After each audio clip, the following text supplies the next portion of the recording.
اصل میں جو کہنا چاہ رہا ہوں میں وہ یہ ہے، یوں سمجھیے کہ ایک آدمی آج مسلمان ہوا، حیات کی آخری ہچکی تک، یعنی کلمہ پڑھنے سے لے کر موت تک، اور قبر سے لے کر آخرت تک 6 بڑی حقیقتیں ہیں کہ جن کے گرد اس کی حقیقت چکراتی رہتی ہے، اور چاہے حقائق 6000 نہیں، 6 لاکھ نہیں، 6 کروڑ نہیں، 6 ارب کیوں نہ ہوں، بنیاد یہی 6 چیزیں ہیں جو میں ابھی آپ کی خدمت میں عرض کرنے لگا ہوں۔ پہلی بات یہ ہے کہ جب وہ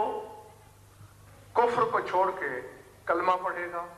تو گویا اس نے اپنے لیے ایک دین اختیار کر لیا۔ تو پہلے دین اپنایا، جب اس نے دین کے جزئیات کو دل کی گہرائیوں سے مان لیا تو اب دین سے ایک قدم آگے رکھ کے وہ ایمان لایا، یعنی پہلے دین پھر ایمان۔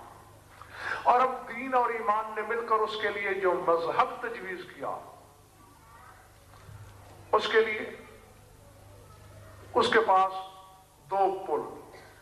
2 زینے، 2 درجے، ایک کا نام قرآن اور دوسرے کا نام ذکر، یعنی جو کچھ اس نے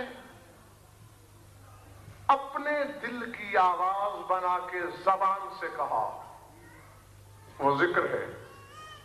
اور جو اس کا بھیجا ہوا اس نے پڑھا وہ قرآن ہے۔ تو پہلی 2 چیزوں کا پنڈی والوں تعلق تھا دل سے، ان 2 چیزوں کا تعلق ہے زبان سے۔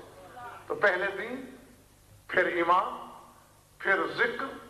پھر قرآن۔ دنیا میں رہ کر وہ اس راستے کو حق، سچ اور صداقت کی راہ سمجھ کے چلتا رہا تو دنیا میں یہ راستہ سبیل الہی کہلایا،